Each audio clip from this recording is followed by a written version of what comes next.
ওখানে সবাই খুব কষ্ট পাচ্ছে, আমাকে ওদের কাছে যেতে হবে। কি বলছো তুমি? এই সময় তুমি ওই গ্রামে যাবে? গ্রামের ঘরে ঘরে অসুখ ছড়িয়ে পড়ছে, তোমার যদি কিছু হয় তাহলে। আমার কিছু হবে না।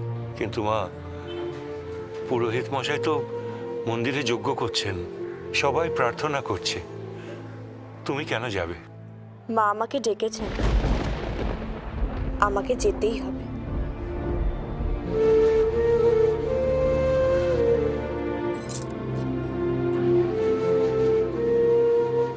ঠিক বলছিস? দুর্গা এক্ষুনি গ্রামে যাবে? তোকে বলেছে? বলেছে তো এক্ষুনি যাবে। ও, তাহলে তাহলে আমি তাড়াতাড়ি গিয়ে তৈরি হইনি। তুই কেন তৈরি হবি? তৈরি হব না? আমাকে যেতে হবে তো দুর্গার সাথে, আমি যাবো তো। না না না রূপম, তুই যাবি কেন?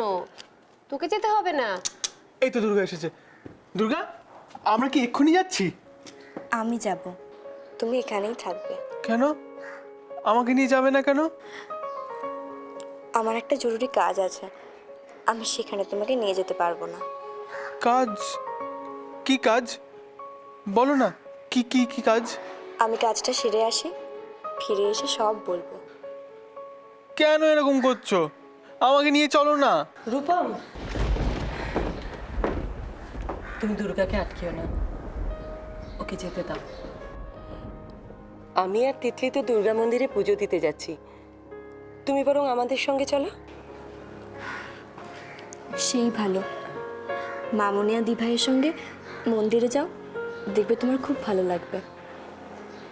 ঠিক আছে, যাব, কিন্তু তুমি তাড়াতাড়ি চলে আসবে তো? কাজ শেষ হলেই আমি আসবো। ঠিক বলছো? একদম ঠিক। পাগল ছেলে, আমি যাই মন্দিরে যাওয়ার জোগাড় করি। আমি গিয়ে তৈরি হয়ে নিচ্ছি।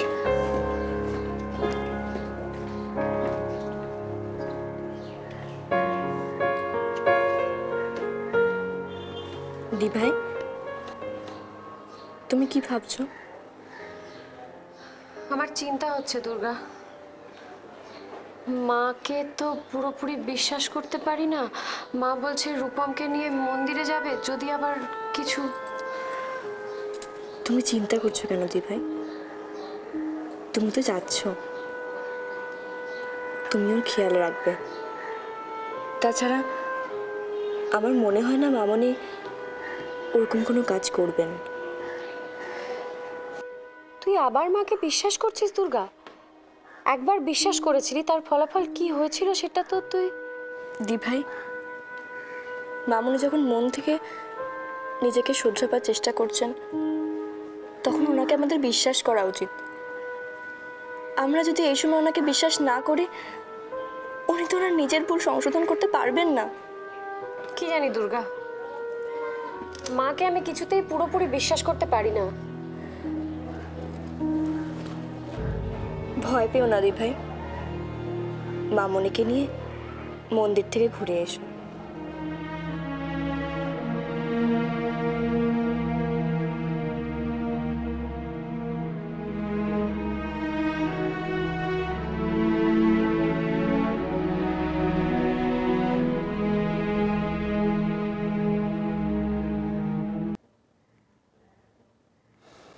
দামিনী,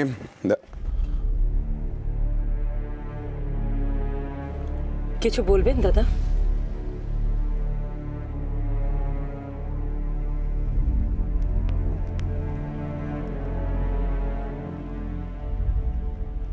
তুমি এইভাবে? এতে অবাক হবার কি আছে? আমাকে তো এই সাজই মানায়। অবাক তো হতেই হয়, আগে তো এই শাড়িতে কখনো দেখিনি।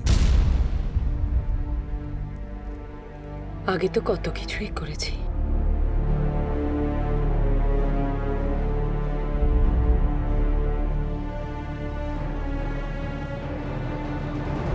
কিন্তু এখন এখন আমি আমার ভুল শোধরাতে চাই। ও, তাহলে ঠিকই শুনেছি। এই পোশাকে মন্দিরে যাওয়া নাটক করছো? না দাদা, নাটক নয়, নাটক নয়। আমি আমার মনটাকে পরিষ্কার করার চেষ্টা করছি, আত্মশুদ্ধির চেষ্টা করছি। আমি তো অবাক হয়ে যাচ্ছি, আমি তো বিশ্বাসই করতে পারছি না। দামিনী রায়চৌধুরী নিজেকে শুদ্ধি করছে, তা এই সাজে মন্দিরে গিয়ে কি ভজন গাইবে? যে সব কাজ করেছো তার প্রায়শ্চিত্ত হবে তো? জানি না দাদা হবে কিনা, কিন্তু চেষ্টা তো আমাকে করতেই হবে। তবে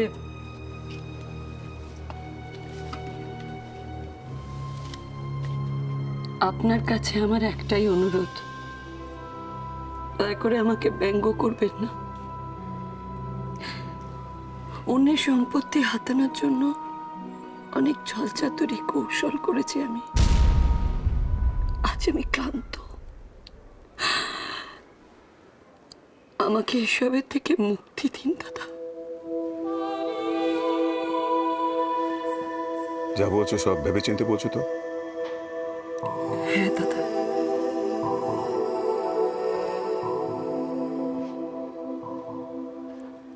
আবারও জিজ্ঞাসা করছি, যা বলছো সব ভেবে চিনতে বলছো তো? হ্যাঁ। আমি যা বলেছিলাম ঠিকই বলেছিলাম, তোমার মাথাটা একেবারে খারাপ হয়ে গেছে। দামিনী, এই সব সম্পত্তি হাতে পাওয়ার পর সব পদক্ষেপ আমাদের একসঙ্গে নেওয়ার কথা ছিল। তুমি নিজে থেকে সেই চুক্তিটা ভঙ্গ করলে।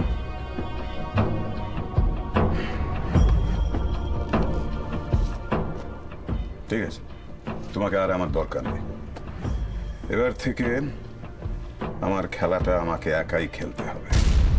হ্যাঁ, আমি একাই করব।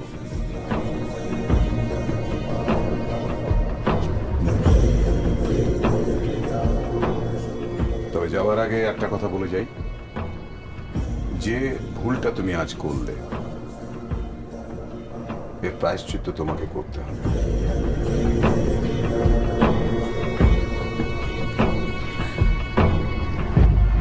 ঈশ্বর,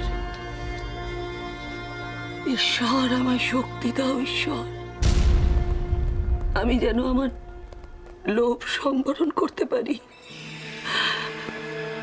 সমস্ত প্রলোভন জয় করে আমি যেন বেঁচে থাকতে পারি। আমার শক্তি দাও ঈশ্বর, আমার শক্তি দাও, শক্তি দাও।